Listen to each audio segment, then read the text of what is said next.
तो देखो, मानव श्वसन तंत्र क्या है? Human respiratory system. मानव के श्वसन तंत्र में उन सभी अंगों को सम्मिलित किया जाता है। मानव के श्वसन तंत्र में उन सभी अंगों को सम्मिलित किया जाता है जो गैसों के विनिमय में योगदान देते हैं। विनिमय क्या हो गया? आदान प्रदान।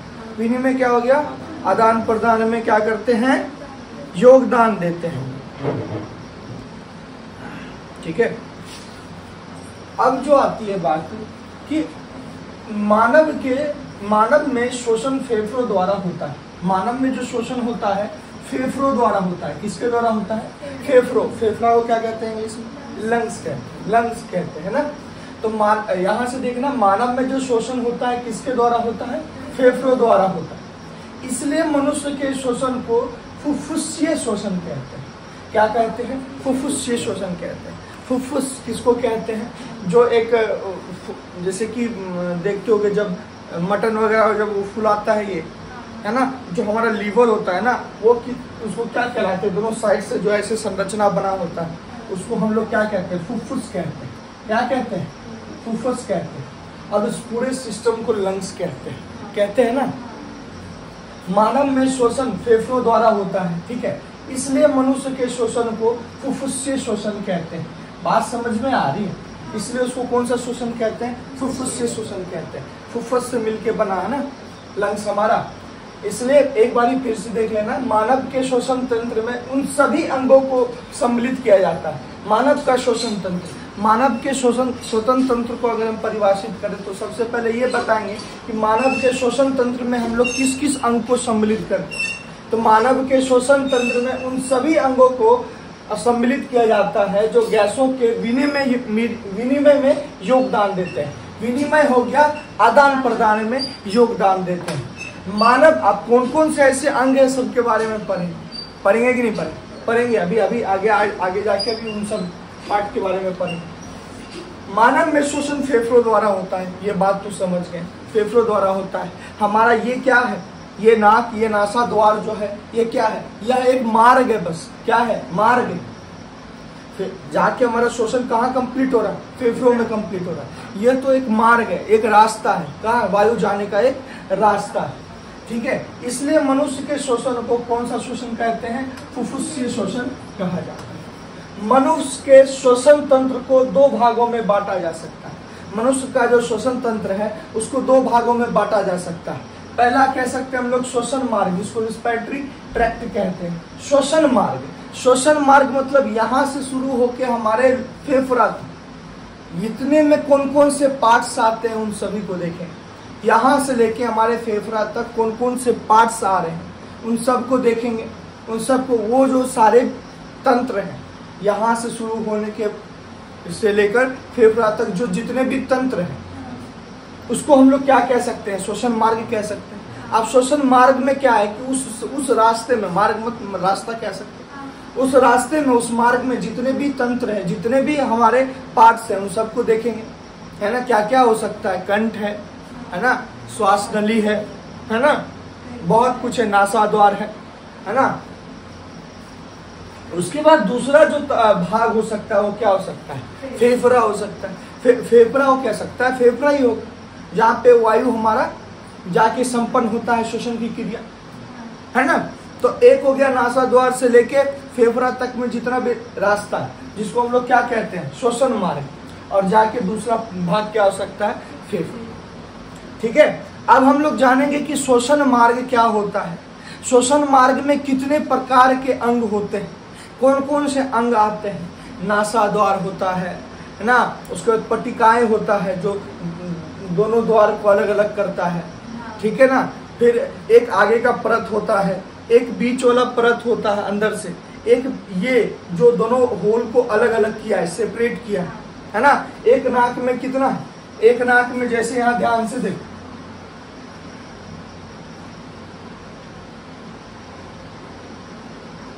ये ह्यूमन नोज कह सकते हैं ना। लग रहा है थोड़ा बहुत?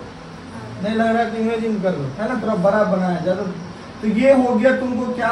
नासा द्वार दिख रहा है। ये दोनों द्वार क्या दिख रहा है? नासा द्वार, है ना, नासा द्वार, ये पहला हो गया।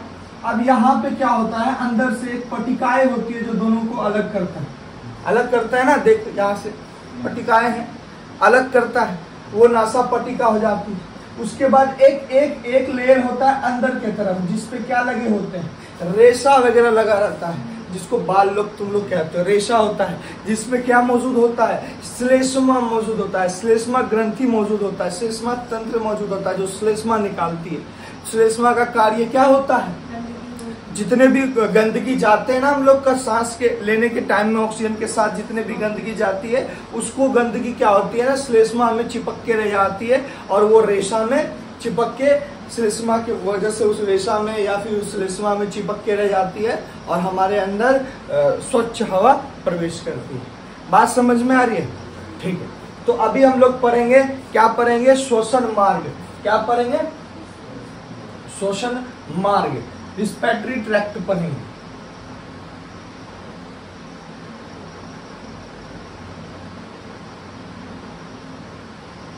श्वसन मार्ग, रिस्पिरेटरी ट्रैक्ट, ठीक है।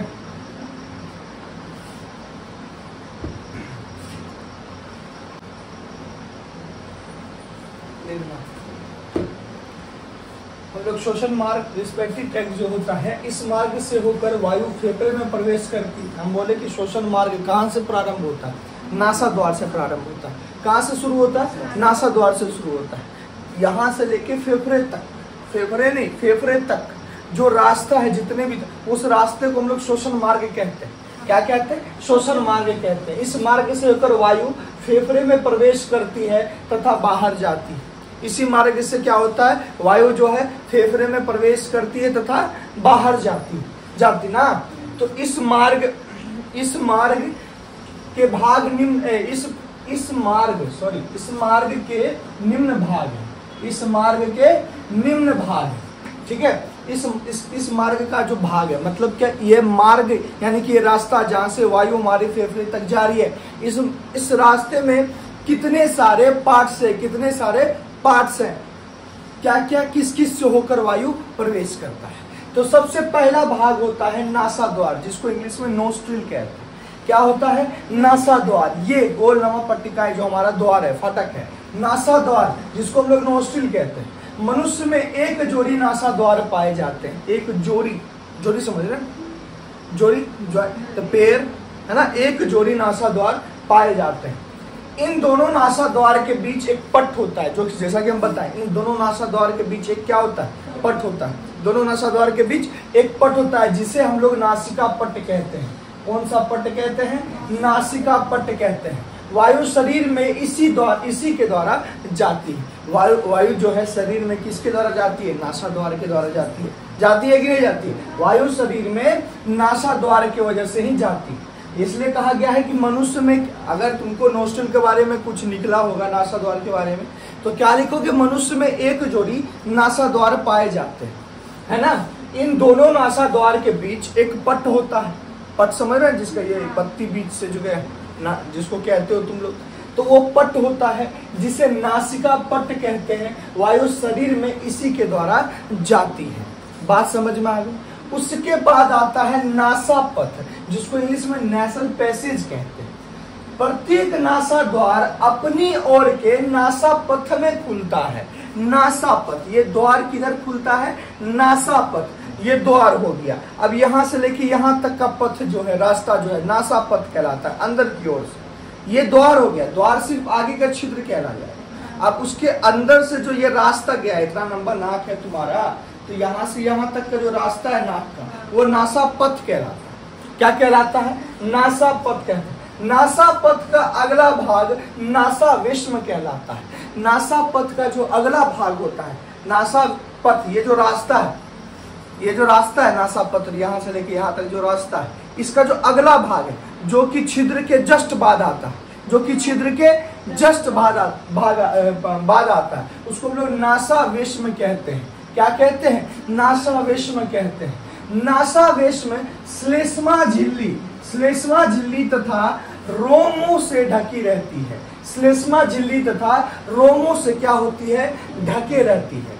ठीक है, श्लेष्मा झिल्ली होती है जो कि क्या स्त्रावन करती है, श्लेष्मा का स्त्रावन करती है। किसका स्त्रावन करती है, श्लेष्मा का स्त्रावन करती है। और रोम कहने का मतलब हेयर नुमा स्ट्रक्चर होता है हमारे नाक के पास, नाक का वाल कहते हैं ना जिसे, तो रोमो से क्या होती है, आगे का जो हम लोग का नासावेश्म होता है, श्लेष्मा झिल्ली तथा रोमो से क्या होती है, ढकी रहती है। क्या होती है, ढकी रहती है। श्लेष्मा झिल्ली श्लेष्मा का स्त्रावन करती है। श्लेष्मा झिल्ली किसका स्त्रावन करती है, श्लेष्मा का स्त्रावन करती है। म्यूकस जिसको कहते हैं, है ना, म्यूकस का स्त्रावन करती है। वायु में मिश्रित धूल के कण, जीवाणु व अन्य हानिकारक कण श्लेष्मा में चिपक कर व रोमों में अटक कर इसी पथ के अग्रभाग में रह जाते हैं और स्वच्छ वायु फुफ्फुस तक पहुंचती है। कहने का मतलब जो श्लेष्मा है, जो श्लेष्मा झिल्ली है, वो श्लेष्मा का स्त्रावन की, म्यूकस का स्त्रावन की, वो क्या हो गया, जब वायु का हम सांस लिए तो उस वायु में मिश्रित धूल के कण, जीवाणु, जो भी कह लो, जो भी चीज है, वो श्लेष्मा में क्या हो जाते हैं, चिपक कर रह जाते हैं, या हमारे रोमों में क्या हो जाते हैं, अटक कर रह जाते हैं, है ना, हमारे रोमों में क्या होते हैं, अटक कर रह जाते हैं, जिसके वजह से हमारे फुफ्फुस तक कौन सा वायु पहुंचता है, स्वच्छ वायु पहुंचता है। कौन सा वायु पहुंचता है, स्वच्छ वायु पहुंचता है। सबको एक डायग्राम के जरिए भी बता देंगे, डायग्राम बना के उसको हम सारा बता देंगे, टेंशन मत लो। उसके बाद हमारा होता है ग्रसनी। क्या होता है, ग्रसनी, जिसको हम लोग क्या पढ़ते हैं, फेरिंग्स पढ़ते हैं। नासापथ ग्रसनी में खुलता है।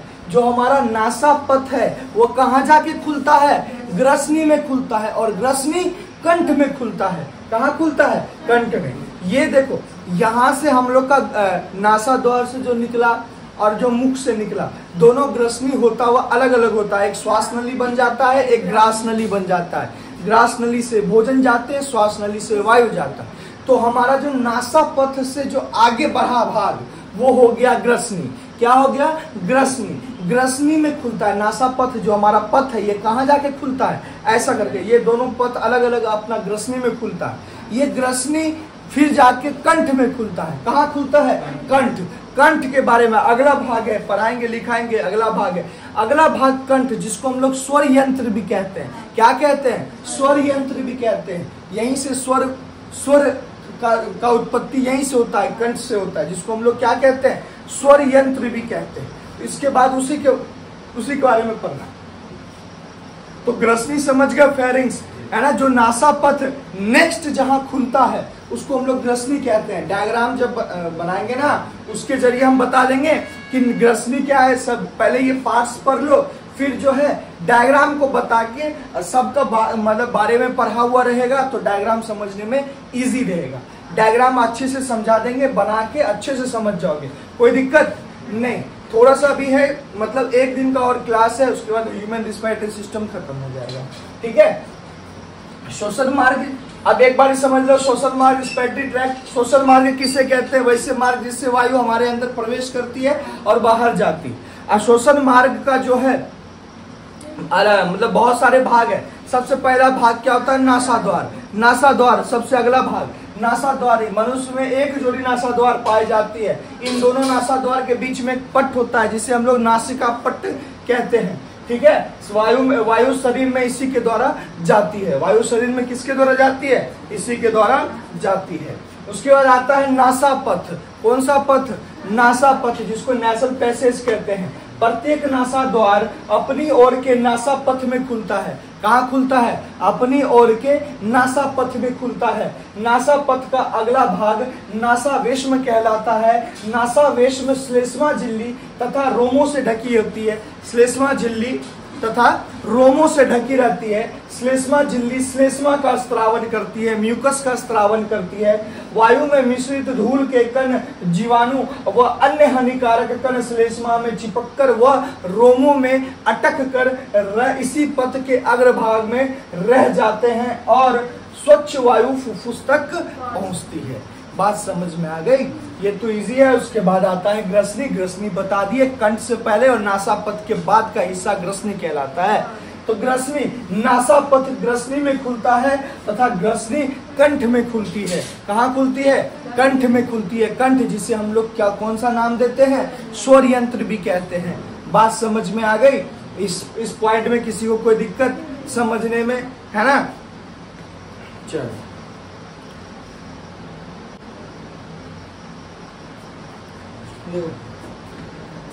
उसके बाद जो चौथा भाग है वो क्या है? कंठ, जिसको लैरिंग्स कहते हैं। हम लोग क्या कहते हैं? लैरिंग्स कहते हैं। कंठ, इसे स्वर यंत्र भी कहते हैं। कौन सा यंत्र कहते हैं? स्वर यंत्र भी कहते हैं। यह 4 उपास्थियों द्वारा घिरा होता है। 4 उपास्थियों द्वारा घिरा होता है। डायग्राम में बताएंगे ये कैसे घिरा होता है, वो चीज हम बताएंगे, दिखाएंगे भी और समझाएंगे भी। 4 उपास्थियों से द्वारा घिरा होता है। कंठ आगे श्वास नली में खुलते हैं। कंठ कहाँ खुलते हैं? आगे श्वास नली में खुलते हैं। श्वास नली सब समझ रहा है, जैसे ग्रास नली जैसा होता है वैसा श्वास नली होता है ना? कंठ आगे श्वास नली में खुलते हैं। इसमें वाक्य रज्जु उपास्थि होते हैं। कौन से उपास्थि होते हैं? वाक्य रज्जु उपास्थि होते हैं। तुम लोग वाक्य रज्जु, वाक्य स्वर वाक्य रज्जु उपास्थि होते हैं। अब तुमको हम सभी उपास्थि का नाम बता देंगे, सभी उपास्थि के बारे में बता देंगे। और वो 4 कौन से उपास्थि हैं जिससे कंठ हमारा घिरा होता है, वो चारों उपास्थि का नाम बता देंगे। जिसमें से एक उपास्थि का नाम तो पता चल गया, वाक्य रज्जु उपास्थि होता है। ये इसमें वाक्य रज्जु उपस्थित होते हैं। कौन से उपास्थि उपस्थित रहते हैं? वाक्य रज्जु, है ना? उसके बारे में हम लोग देखेंगे, जब डायग्राम पढ़ेंगे तो जानेंगे। मतलब उसमें 4 उपास्थियों द्वारा घिरा होता है। उसमें कौन कौन से उपास्थि होते हैं? और एक चीज जो मेन अलग से दिया है, इसमें वाक्य रज्जु उपस्थित होते हैं। वाक्य रज्जु जिसके वजह से हमारा क्या होता है? स्वर निकल पाता है। क्या निकल पाता है? स्वर निकल पाता है। तो हम लोग जब डायग्राम पढ़ेंगे तभी हम लोग अच्छे से पढ़ेंगे कि वो 4 उपास्थि। वैसे तुम्हारे कोर्स का है नहीं उपास्थि, लेकिन फिर भी अगर ये टॉपिक आया ना कि 4 उपास्थि से घिरे होते हैं तो वो सभी उपास्थि का नाम जानेंगे, ठीक है ना? उसके बाद ये कहाँ खुलते हैं? कंठ आगे श्वास नली में खुलते हैं। कहाँ खुलते हैं? श्वास नली में खुलते हैं। कंठ, जिसे स्वर यंत्र भी कहते हैं, जहां से स्वर की उत्पत्ति होती है। इसमें वाक्य रज्जु मौजूद होते हैं। वाक्य रज्जु कहने का मतलब जिसकी वजह से स्वर की उत्पत्ति होती है। बात समझ में आ गया? इसमें वाक्य रज्जु उपस्थित होता है। ये कहाँ खुलती है? आगे श्वास नली में खुलती है। तो आ जाओ श्वास नली, जिसको ट्रैकिया बोलते। क्या बोलते? ट्रैकिया बोलते। ग्रास नली को इसोफेगस बोलते थे, इसको क्या बोलते हैं? ट्रैकिया बोलते हैं। ट्रैकिया यह एक पतली लंबी नलिका होती है। पतली लंबी नलिका होती है। यह कंठ से प्रारंभ होती हुई वक्ष गुहा तक स्थित होती है। यह क्या बोला? कंठ, ये कंठ से प्रारंभ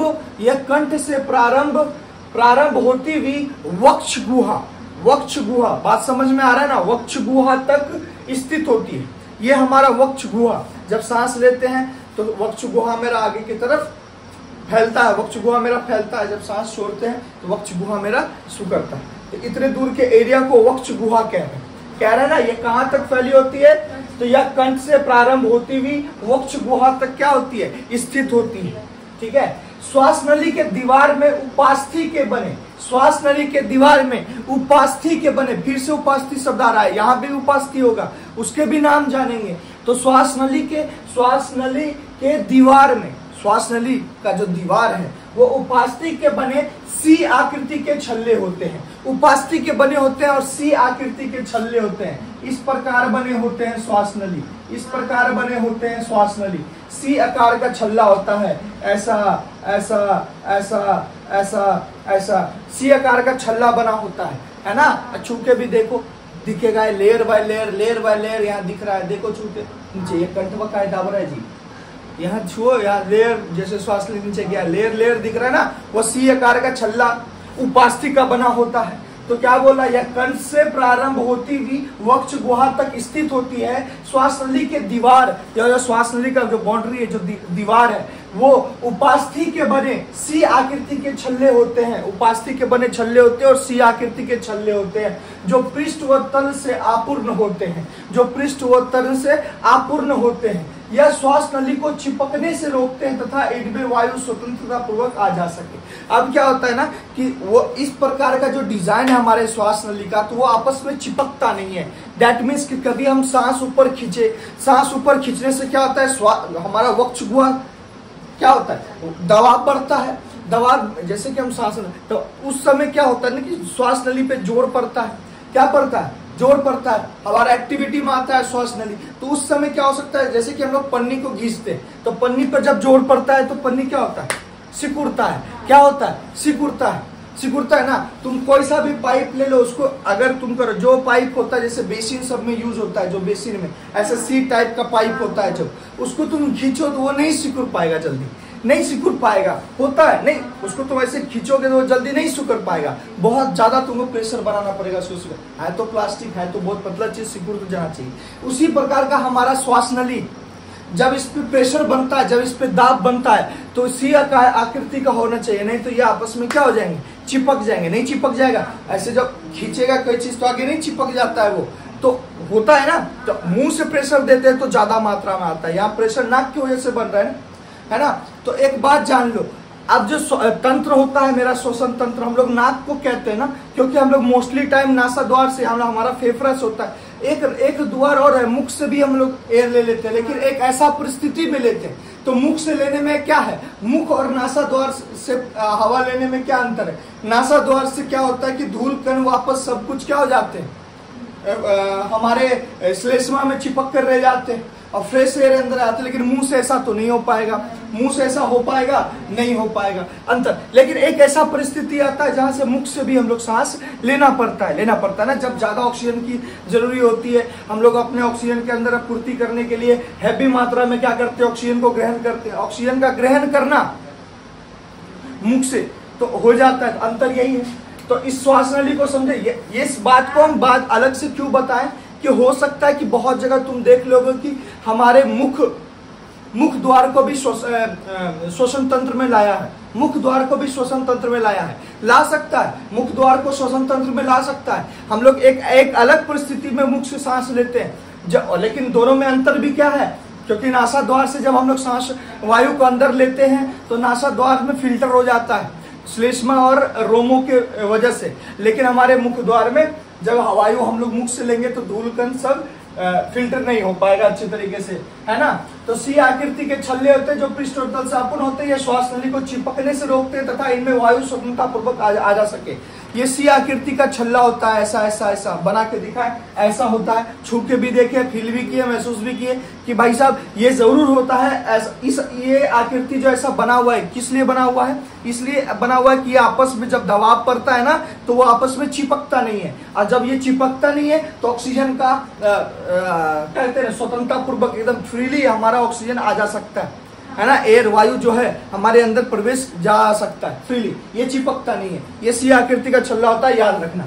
बात समझ में आ गया श्वास नली। अब आते हैं श्वसनी, जिसको ब्रोंकस कहते हैं। श्वसनी जिसको हम लोग क्या कहते हैं, ब्रोंकस कहते हैं। श्वास नली से अगला भाग श्वसनी। अब श्वास नली से अगला, अब श्वास नली दो भागों में बट जाएगा। कितने भागों में बट जाएगा, दो भागों में बट जाएगा। अब जो श्वसनी है, श्वास नली वक्ष गुहा में दो भागों में बट जाती है। कितने भागों में बट जाती है, दो भागों में हमारा जो है श्वास नली बट जाती है। श्वास नली वक्ष गुहा में दो भागों में बट जाती है, जिन्हें क्रमशः बाईं और दाईं श्वसनी कहते हैं। बाईं और दाईं, एक बाईं हो जाएगी, एक दाईं हो जाएगी, बाईं और दाईं श्वसनी कहते हैं। प्रत्येक श्वसनी अपनी ओर के फेफड़े में प्रवेश करती है। प्रत्येक श्वसनी अपनी ओर के फेफड़े में प्रवेश करती है। बात समझ में आ गई। ये जो है, ये जो श्वसनी है, अब यहाँ से श्वास नली, एक मिनट अगर डायग्राम को ध्यान से समझो तो डायग्राम को समझने के लिए एक मिनट को ध्यान से समझो। अगर ये हमारा श्वास नली है, श्वास नली है ना, ये दो भागों में बट जाती है। वक्ष गुहा में आके क्या हो जाती है, दो भागों में बट जाती है। ये दोनों भाग अपनी ओर के क्या होती है, अपनी ओर के फेफड़ों में प्रवेश करती है, फुफ्फुस में प्रवेश करती है ना। क्या होती है, अपनी ओर के फेफड़ों में प्रवेश करती है। अब यहां से अब क्या होता है, जैसे ब्रोंकस है, ब्रोंकस, इस दोनों को हम लोग क्या कहेंगे?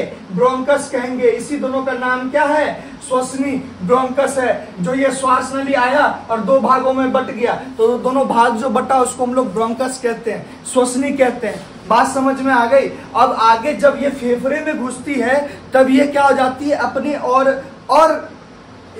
अपने अंदर से क्या कहते हैं, ब्रोंकली निकालते हैं। जैसे कि देखो, एक मिनट,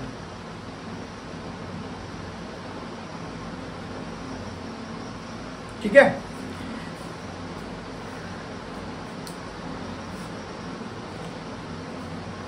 हाँ, तो अब क्या होता है कि हमारा जो ब्रोंकस है जब ये फेफड़े में घुसता है तो अलग अलग शाखा में क्या हो जाता है, बढ़ जाता है। जैसे पेड़ पौधा होता है ना, एक टहनी निकला, उस टहनी से फिर दूसरा टहनी निकल गया, तो उसी तरह से ये श्वसनी से फिर अंदर की ओर ये श्वसनिका निकल गई। श्वसनिका जिसको ब्रोंकली कहते हैं। जैसे ब्रोंकस हुआ, ब्रोंकस से क्या निकल जाएगा, ब्रोंक्यूली। क्या निकल जाएगा? ब्रोंक्यूली निकल जाएगा, क्योंकि वो आगे फेफड़ा में जाके और अच्छे से पढ़ेंगे। जब फेफड़ा पढ़ेंगे ना तब इन ब्रोंक्लियों के बारे में पढ़ेंगे। बात समझ में आ गया? अभी हम लोग सिर्फ ब्रोंकस जाने हैं, श्वसनी, इस पार्ट्स को जाने। ये पार्ट जब अंदर घुसता है, ये टहनी जब अंदर घुसा, इसके अंदर से और टहनी निकलता है, जिसको हम लोग क्या कहते हैं, श्वासनिका। क्या कहते हैं? श्वासनिका। उस श्वासनिका से और ब्रांचेस निकलती है, जिसको हम लोग रिस्पायरेटरी श्वासनिका कहते हैं, श्वसन श्वासनिका कहते हैं। बात समझ में आ गया? उसको वो हम लोग जब फेफड़े में जाएंगे तो और अच्छे से पढ़ेंगे, और उसको अच्छे से, क्योंकि ये तो फेफड़े के अंदर आ गए ना, तो ये फेफड़े के अंदर आ गए तो इसको फेफड़े के अंदर की बात पढ़ेंगे। कोई दिक्कत, कोई किसी तरह का प्रॉब्लम? अभी हम लोग का जो श्वास नली से जो जुड़ा हुआ था, श्वास नली जो दो भाग में बट जाता है, उन दोनों भागों को हम लोग श्वसनी कहते हैं। क्या कहते हैं? श्वसनी कहते हैं। आगे जाके जब फेफड़े में घुसेगा तो श्वसनिका और जो भी है आगे पढ़ेंगे फेफड़ा में। बात समझ में आ गई? इन सभी पॉइंट में कोई दिक्कत? उपास्थि जैसा शब्द में दिक्कत आया होगा, उपास्थि समझ में नहीं आया होगा, हम सभी उपास्थि को समझा भी देंगे, सभी उपास्थि का नाम लिखा भी देंगे, जिससे तुम लोग के बोर्ड्स एग्जाम में ऐसा पूछा तो नहीं गया है कभी, उपास्थि के नाम वगैरह तो पूछे नहीं गए कभी, लेकिन अगर टॉपिक आया है तो तुम लोग के लिए बता देंगे। वाक्य रज्जु क्या होता है? वाक्य रज्जु जिसके वजह से स्वर की उत्पत्ति होती है। बात समझ में आ गया? ये कहाँ पे मौजूद होता है? अगर तुमसे पूछ लिया कि वाक्य रज्जु कहाँ उपस्थित होते हैं, तो हमारे लैरिंग्स में, हमारे लैरिंग्स यानी कि कंठ में, जिसे हम लोग स्वर यंत्र के नाम से भी जानते हैं, वाक्य रज्जु वहां उपस्थित होते हैं। किसी तरह का कोई प्रॉब्लम इस पॉइंट में नहीं ना? चलो देखो, हम लोग पढ़े थे कि दो भाग में हम लोग श्वसन तंत्र को बांटे थे, है ना। पहला क्या बांटे थे कल? श्वसन मार्ग में, और अभी एक फेफड़ा। तो श्वसन मार्ग कई सारे अंग को पढ़ लिए थे। नासा द्वार, है ना, नासा द्वार के बाद नासापथ, नासापथ के बाद ग्रसनी, ग्रसनी के बाद कंठ, कंठ के बाद तुमको श्वास नली, श्वास नली के बाद श्वसनी, है ना।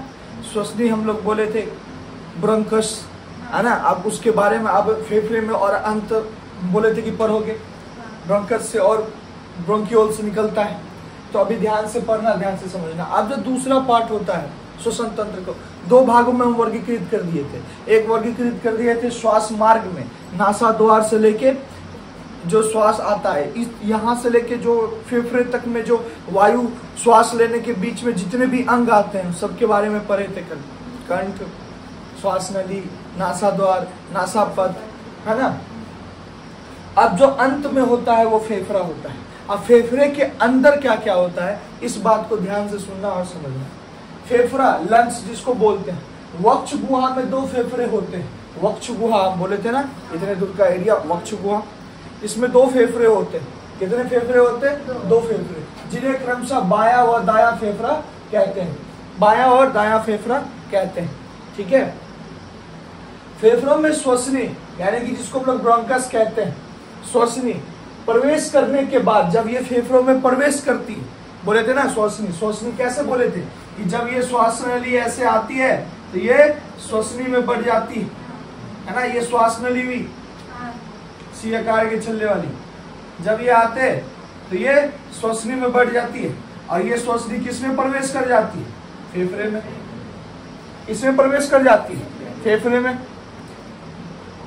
फेफड़ों में श्वसनी प्रवेश करने के बाद यह पतली पतली शाखाओं में बढ़ जाती है। यह पतली पतली क्या होती है, शाखाओं में बढ़ जाती है, जिसे हम लोग क्या कहते हैं, जिसे हम लोग क्या कहते हैं, इन शाखाओं को श्वसनिकाएं, ब्रोंकियोल्स कहते हैं। क्या कहते हैं, इन शाखाओं को क्या बोलते हैं, श्वसनिकाएं, जिसको हम लोग क्या बोलते हैं, ब्रोंकियोल्स बोलते हैं इंग्लिश में, हिंदी में श्वसनिकाएं। बात को एक बार फिर से समझना, जब हम कल श्वसनी पढ़ा रहे थे तो क्या बताते थे कि जो श्वसनी होता है, जब ये हमारा श्वास नली है, जब ये श्वास नली जो फेफड़े में जब घुसता है तो दो भागों में विभक्त हो जाता है ना, दो श्वसनिकाएं में, मतलब ऐसा हो जाता है, ये श्वसनी में बदल जाता है। अब ये श्वसनी जैसे ही फेफड़े में घुसा, श्वसनी जैसे फेफड़े में घुसा तो ये या पतली पतली शाखाओं में क्या हो जाती है, बट जाती है। ये पतली पतली शाखाओं में क्या हो जाती है, बट जाती है। और इन शाखाओं को, पतली पतली शाखाओं को क्या बोलते हैं, ब्रोंकियोल्स, श्वसनिकाएं बोलते हैं। क्या बोलते हैं, श्वसनिकाएं बोलते हैं। ध्यान से समझना और सुनना बात को, श्वसनिकाएं कहते हैं। प्रत्येक श्वसनिका ब्रोंकियोल्स से श्वसन श्वसनिकाएं, अब इस श्वसनिकाएं से क्या निकली रहती है, ऐसे करके श्वसन श्वसनिकाएं निकली रहती है। क्या निकली रहती है, श्वसन श्वसनिकाएं निकली रहती है ना। डायग्राम बना के अच्छे से समझाएंगे, है ना, डायग्राम बनाएंगे और उसको अच्छे से समझाएंगे।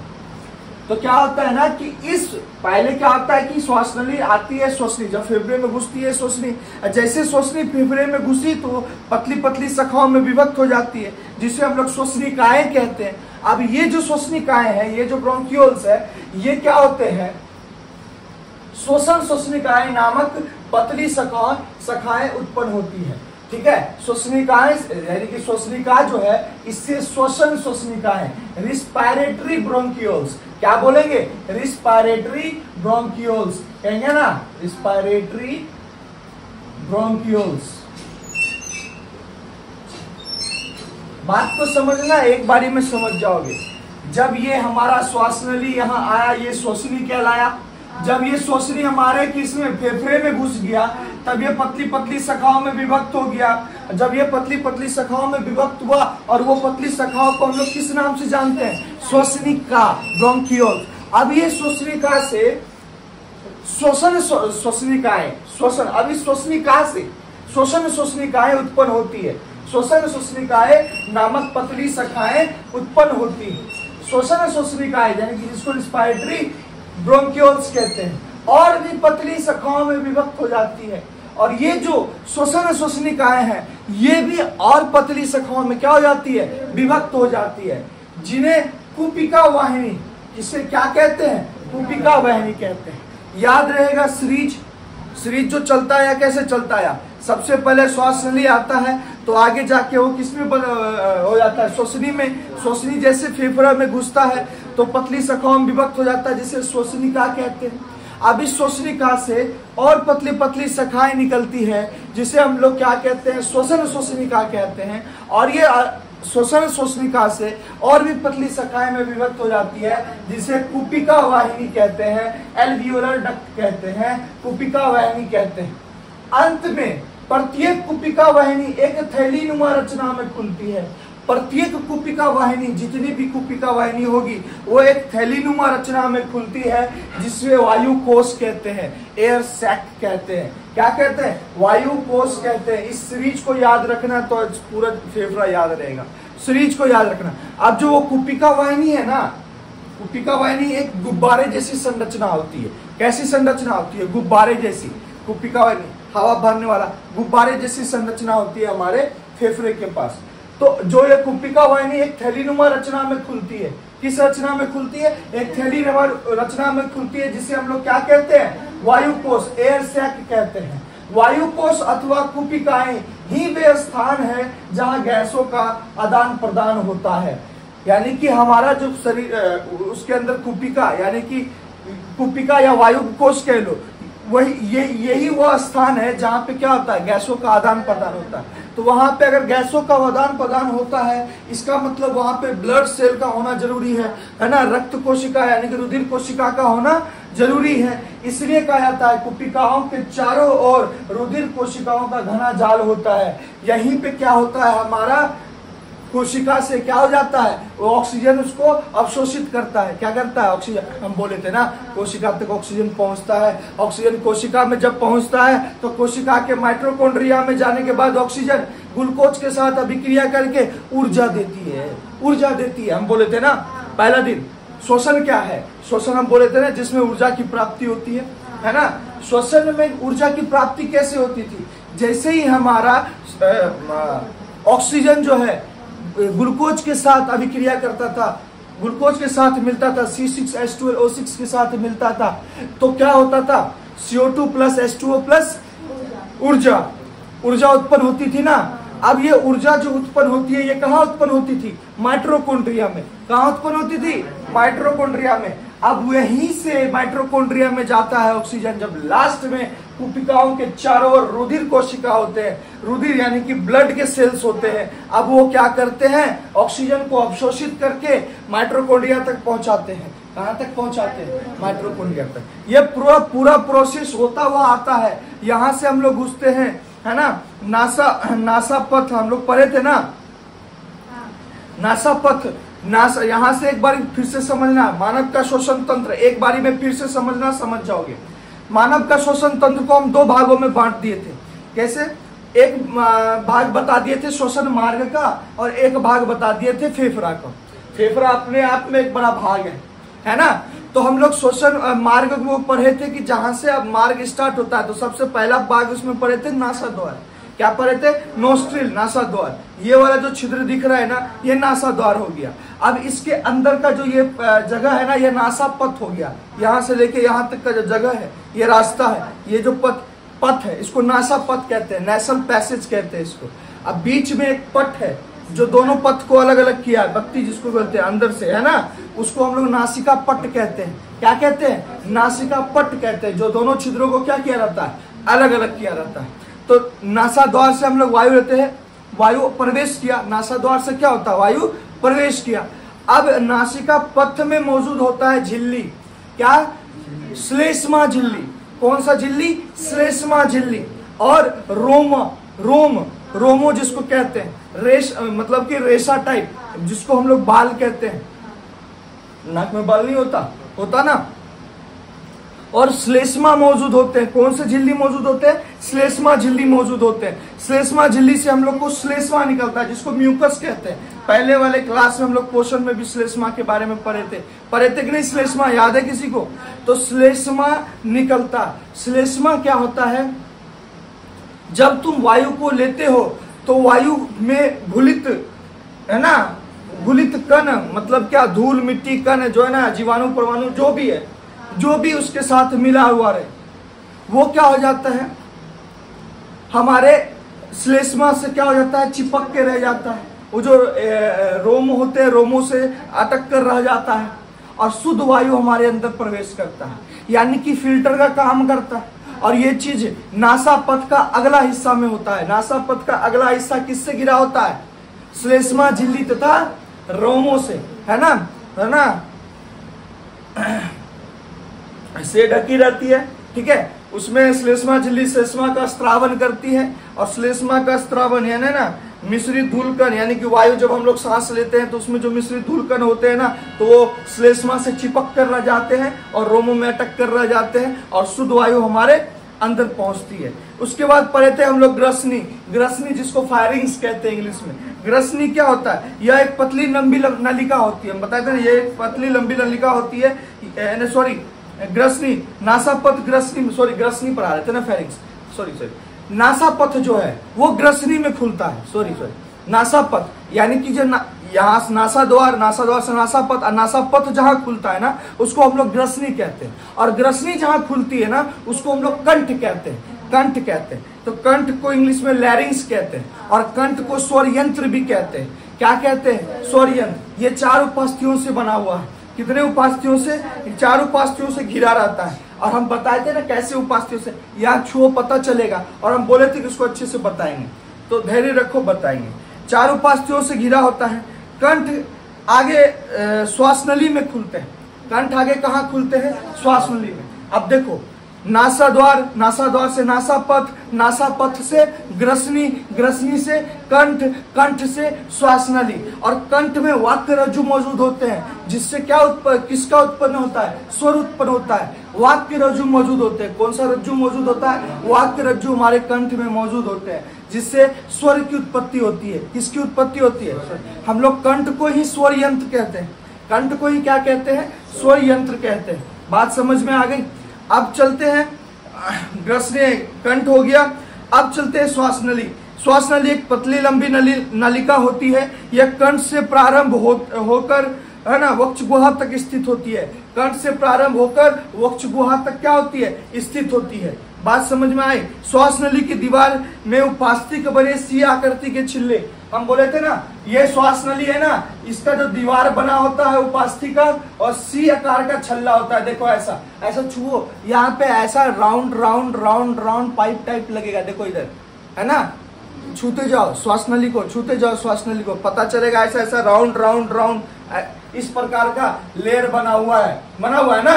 बना हुआ है कि नहीं बना हुआ है? देखो ऐसा ऐसा है ना। तो सी आकृति के छल्ले होते हैं श्वास नली। इसका जो दीवार होता है वो उपास्थि के बने सी आकृति के छल्ले होते हैं। उपास्थि के बने सी आकृति के छल्ले होते हैं।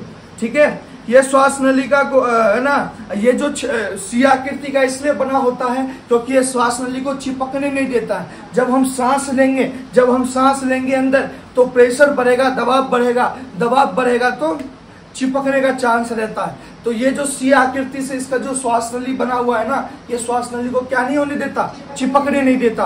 बात समझ में आ रही? उसके बाद हम लोग पढ़े थे श्वसनी। श्वसनी, जैसे ये श्वास तुमको श्वास नली वक्ष गुहा में दो भागों में बट जाती है, वो है ना। जैसे श्वास नली हमारा वक्ष गुहा में प्रवेश करेगी तो हमारा क्या होगा? वक्ष गुहा में दो भागों में बट जाएगी, दो भागों में बट जाएगी। एक को हम लोग कहेंगे दाई और बाई श्वसनी के नाम से जानते हैं। एक को कहेंगे दाई श्वसनी, एक को कहेंगे बाई श्वसनी। एक को कहेंगे दाई श्वसनी, एक को कहेंगे बाई श्वसनी, दाई श्वसनी। ठीक है, ये होता है, इसको कहते हैं हम लोग श्वसनी। इसको क्या कहते हैं? श्वसनी। ब्रोंकस, श्वसनी कहते हैं, है ना, ब्रोंकस। अब ये आ जाते हैं हम लोग बात फेफड़ा में। सेकेंड पार्ट, फेफड़ा में घुस गए। और फेफड़ा में क्या होती है? तो वक्ष गुहा में दो फेफड़े होते हैं, क्रमशः बाया व दाया फेफड़ा कहते हैं। श्वसनी, अभी जो बात किए थे, जो लास्ट टर्म पढ़े थे, श्वसनी जैसे प्रवेश करती है फेफड़े में, ये पतली पतली शाखाओं में बट जाती है। इन शाखाओं को श्वसनिकाएं कहते हैं। इन शाखाओं को श्वसनिकाएं, ब्रोंकियोल्स कहते हैं। ये श्वसनिकाएं तुमको आगे, प्रत्येक श्वसनिकाएं किससे क्या उत्पन्न होती है? श्वसन श्वसनिकाएं उत्पन्न होती है, जिसको हम लोग रेस्पिरेटरी ब्रोंकियोल्स कहते हैं। श्वसन श्वसनिकाएं उत्पन्न होती है, रेस्पिरेटरी ब्रोंकियोल्स कहते हैं। और इस श्वसन श्वसनिकाएं से और भी पतली शाखाओं में विभक्त हो जाती है, जिन्हें कुपिका वाहिनी कहते हैं। जिन्हें क्या कहते हैं? कुपिका वाहिनी कहते हैं। और ये कुपिका वाहिनी अंत में, प्रत्येक कुपिका वाहिनी एक थैलीनुमा संरचना में खुलती है, जिसे वायु कोश कहते हैं। क्या कहते हैं? वायु कोश कहते हैं। इस पूरे सीरीज को याद रखना, पूरा फेफड़ा याद रहेगा, किसके बाद क्या, किसके बाद क्या। तो ना, जिसे वायु कोश कहते हैं, है ना। और वायु कोश अथवा कुपिका ही वे स्थान है जहां गैसों का आदान प्रदान होता है। जहां पे क्या होता है? गैसों का आदान प्रदान होता है। अगर गैसों का आदान प्रदान हो रहा है, वहां पे ब्लड सेल का होना जरूरी है। ब्लड सेल का होना जरूरी है, इसलिए तो कुपिका के चारों ओर रुधिर कोशिका का घना जाल होता है। और इसी रुधिर कोशिका में जो ऑक्सीजन जो है चला जाता है, इस कोशिका में ऑक्सीजन अवशोषण के द्वारा जाता है इस कोशिका में, और इसी कोशिका के माइटोकॉन्ड्रिया में जाके ऊर्जा की उत्पत्ति करती है। क्योंकि वहां पे क्या मौजूद होता है? खाद्य पदार्थ C6H12O6 ग्लूकोज हमारा मौजूद होता है। और उसके साथ जाके जैसे ही ऑक्सीजन हमारी अभिक्रिया करती है तो पानी, कार्बन डाइऑक्साइड तथा ऊर्जा का निर्माण होता है। बात समझ में आया कि नहीं आया? आया ना। और इसी प्रोसेस का विनिमय से हमारा बॉडी से कार्बन डाइऑक्साइड इसी पथ से, इसी पथ से क्या हो जाती है? बाहर हो जाती है। जो कि पढ़ना है, जो कि पढ़ेंगे, अभी खत्म नहीं हो गया। इसमें क्या है? प्रश्वास है, उच्छ्वास है, अभी बहुत कुछ ऐसा बाकी है। बात समझ में आ रही है लड़के? हैं? ये समझा कि नहीं समझा? समझ गया ना।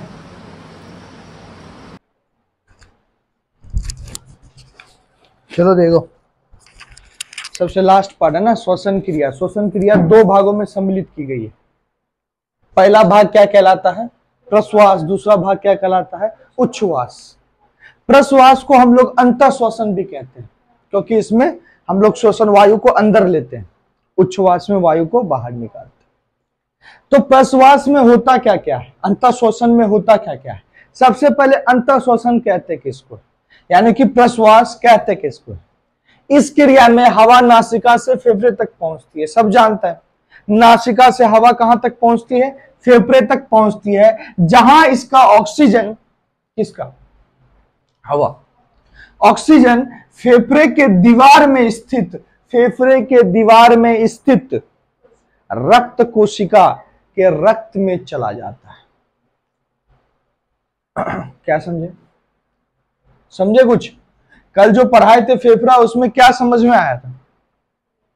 याद है कुछ? याद है? पूछते हैं, रुक जाओ।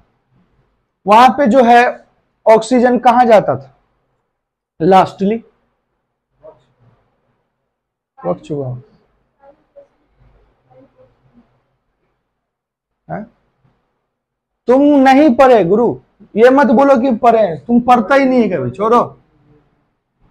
वहां पे हम, हाँ, कूपिका में वहां पे मौजूद क्या था? कूपिका एक थैलानुमा रचना में खुलती है, जिसको हम लोग वायु कोश कहते हैं, है ना? जहां पे क्या होता है? वायु का आदान प्रदान होता है। वहां पे मौजूद होता है रुधिर कोशिका, जिसको रक्त कोशिका कहते हैं। उसमें वायु जब प्रवेश कर जाता है, और हम सब जानते हैं कोशिका का पावर हाउस, जिसको पावर हाउस किसको कहते हैं? कोशिका का माइटोकॉन्ड्रिया, जो कि सेल में वहां पे मौजूद होगा, पक्का। अब वहां वायु पहुंच गया माइटोकॉन्ड्रिया में, और वहां मौजूद है पहले से खाद्य पदार्थ C6H12O6 के रूप में। अब उससे जाके अभिक्रिया करेगा तो तीन चीज का निर्माण कर देगा, H2O, CO2 और ऊर्जा। अब CO2 का निर्माण हो गया, अब वही CO2 हमारे शरीर से बाहर निकलेगा, निकलेगा ना? तो वो कौन सा श्वसन क्रिया को पकड़ेगा? उच्छ्वासन को। किसको पकड़ेगा? उच्छ्वासन। समझ में आ रही है? फेफड़े को हम कल बहुत सही से बताए थे कि सीरीज याद रखना, फेफड़ा याद हो जाएगा। कैसे हुआ? श्वास नली से दो टुकड़ा हुआ था, श्वसनीय फेफड़े में प्रवेश करने के बाद कैसा कैसा क्या निकला? नहीं याद रखेगा ये, बस ये नहीं रे, कैसे हो जाएगा? मान ही नहीं सकते। छोटा सा बात में तुमको याद नहीं रहा तो हम कैसे मान ले? ठीक है ना? इस क्रिया में हवा नासिका से फेफड़े तक पहुंचती है, तथा इसमें ऑक्सीजन, तथा इसका ऑक्सीजन फेफड़े की दीवार में स्थित रक्त कोशिका। अब यहाँ पे तो शॉर्ट फॉर्म में दे दिया, क्योंकि यहाँ पे क्या से इसको समझाना था, खाली प्रश्वास को समझाना था, अंतः श्वसन को समझाना था।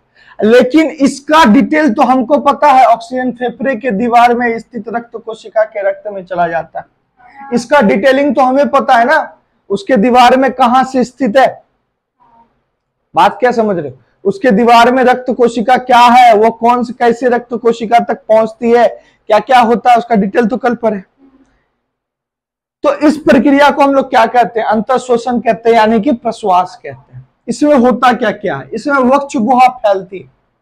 जब तुम लोग प्रश्वास करते हो, अंतः श्वसन करते हो, तो वक्ष गुहा फैलती है कि नहीं? पसलियों से संलग्न पेशियां सिकुड़ती है। पसली जो होते हैं हमारे, उससे जो मांसपेशियां जुड़े होते हैं, वो क्या होने लगते हैं? सिकुड़ने लगते हैं। जब तुम क्या करते हो? प्रश्वास करते हो। क्या करते हो? अंतः श्वसन करते हो। बात समझ में आ रहा है? वक्ष ऊपर और बाहर की ओर गति करता है।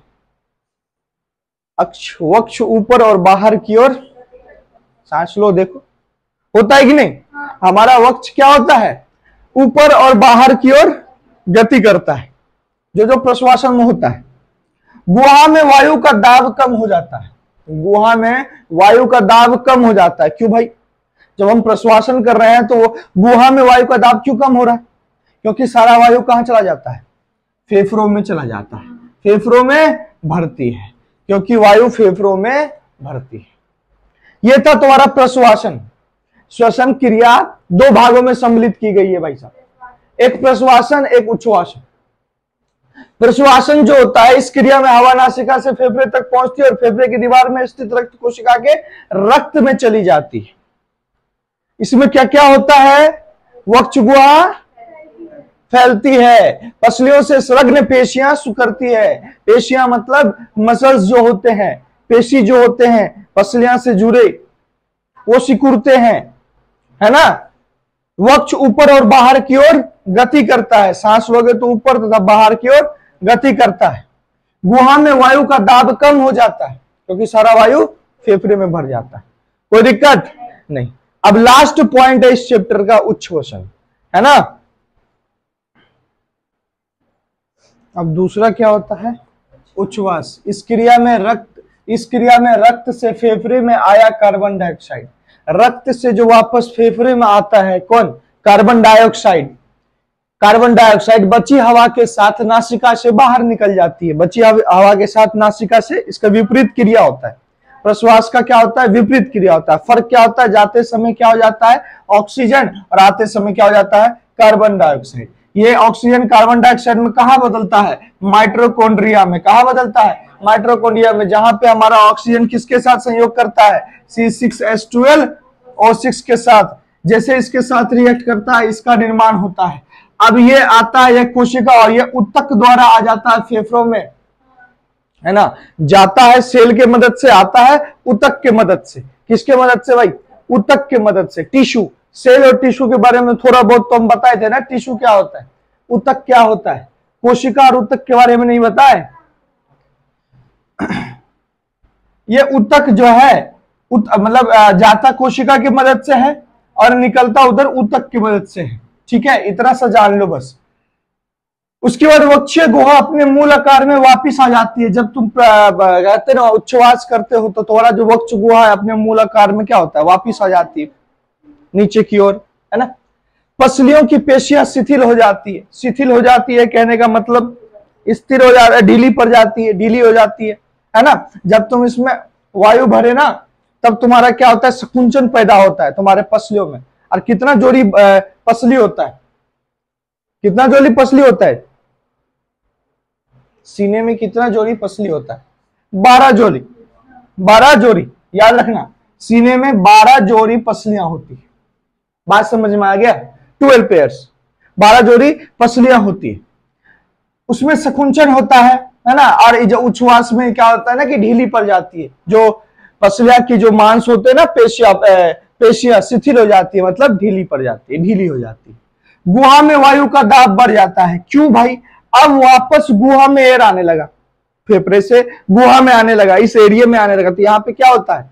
दाब बढ़ जाता है। और जैसे दाब बढ़ता है तो हमारा क्या होता है? ये पिचक जाता है। वक्ष गुहा क्या हो जाता है? पिचक जाता है, क्योंकि प्रश्वास में वक्ष गुहा ऊपर और तथा बाहर की ओर निकला रहता था, इसमें पिचक जाएगा। पिचकने से क्या होगा? ये पिचकने से जो वहां पे जो एयर का प्रेशर बढ़ा, क्योंकि एयर का प्रेशर जब भी बनेगा CO2 तो तुम्हारे फेफड़े से वक्ष गुहा में आ गई ना। वक्ष गुहा में आ जाने के बाद तुम्हारा वक्ष गुहा पिचक रहा है तो प्रेशर बनेगा, दाब बढ़ेगा। नहीं समझ रहे?